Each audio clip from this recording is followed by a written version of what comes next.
ಮುಖ್ಯಮಂತ್ರಿ ಸಿದ್ದರಾಮಯ್ಯ ಅವರು 3 ವರ್ಷದಲ್ಲಿ 3 ಪಟ್ಟು ಸಾಲ ಮಾಡಿದ್ದಾರೆ. ಯಾರು ಸಾಲ ಮಾಡುತ್ತಾರೆಯೋ ಅವರೇ ತೀರಿಸುವ ಕಾನೂನು ಜಾರಿಯಾಗಬೇಕು ಎಂದು ಮಾಜಿ ಮುಖ್ಯಮಂತ್ರಿ ಹಾಗೂ ಸಂಸದ ಬಸವರಾಜ ಬೊಮ್ಮಾಯಿ ಅವರು ಹೇಳಿದರು.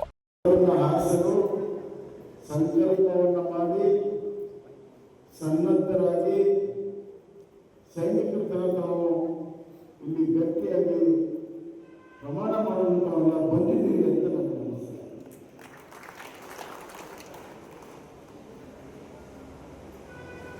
ಇನ್ನೊಂದು ವಿಚಾರ ಹೇಳಬೇಕಾಗಿದ್ದು ಬೇಡ ಪ್ರಸಂಗ ಅಲ್ಲ, ಅದನ್ನ ಹೇಳಿದ್ರು ಗಟ್ಟಿ ಹೋಗ್ತೀವಿ.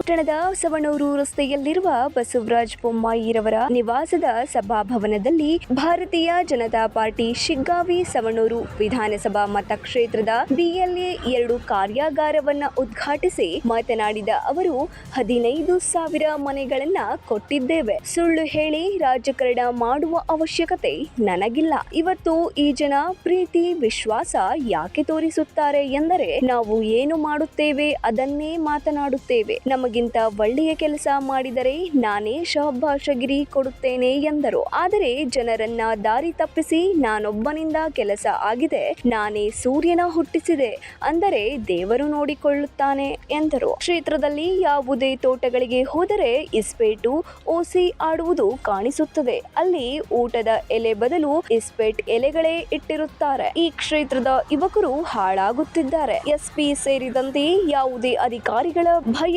ಇಲ್ಲದಂತಾಗಿದೆ ಎಂದು ಆಕ್ರೋಶ ವ್ಯಕ್ತಪಡಿಸಿದರು. ಈ ಸಂದರ್ಭದಲ್ಲಿ ವಿಧಾನ ಪರಿಷತ್ ಸದಸ್ಯರಾದ SV ಸಂಕನೂರು, ಯುವ ಮುಖಂಡರಾದ ಭರತ್ ಬೊಮ್ಮಾಯಿ, ಶಿಗ್ಗಾವಿ ಮಂಡಳದ ಅಧ್ಯಕ್ಷರಾದ ವಿಶ್ವನಾಥ್ ಹರ್ವಿ, ಸವಣೂರು ಮಂಡಳದ ಅಧ್ಯಕ್ಷರಾದ ಶಿವಪುತ್ರಪ್ಪ ಕಲಕೋಟಿ, ಮುಖಂಡರುಗಳಾದ ಮಹಾಂತೇಶ್ ಬಿಜ್ಜೂರ, DS ಮಾಳಗಿ, MN ಹೊನಕೇರಿ, ಶಿವಾನಂದ್ ಮ್ಯಾಗೇರಿ, ಕರೆಪ್ಪ ಕಟ್ಟಿಮನಿ, ಶಿವಪ್ರಸಾದ್ ಸುರಗಿಮಠ, ಮಹಿಳಾ ಮೋರ್ಚಾ ಅಧ್ಯಕ್ಷರಾದ ಯಶೋಧ ಪಾಟೀಲ್, BLA 1 ನವೀನ್ ಸವಣೂರು ಸೇರಿದಂತೆ ಹಲವಾರು ಪ್ರಮುಖರು ಹಾಗೂ ಕಾರ್ಯಕರ್ತರು ಉಪಸ್ಥಿತರಿದ್ದರು.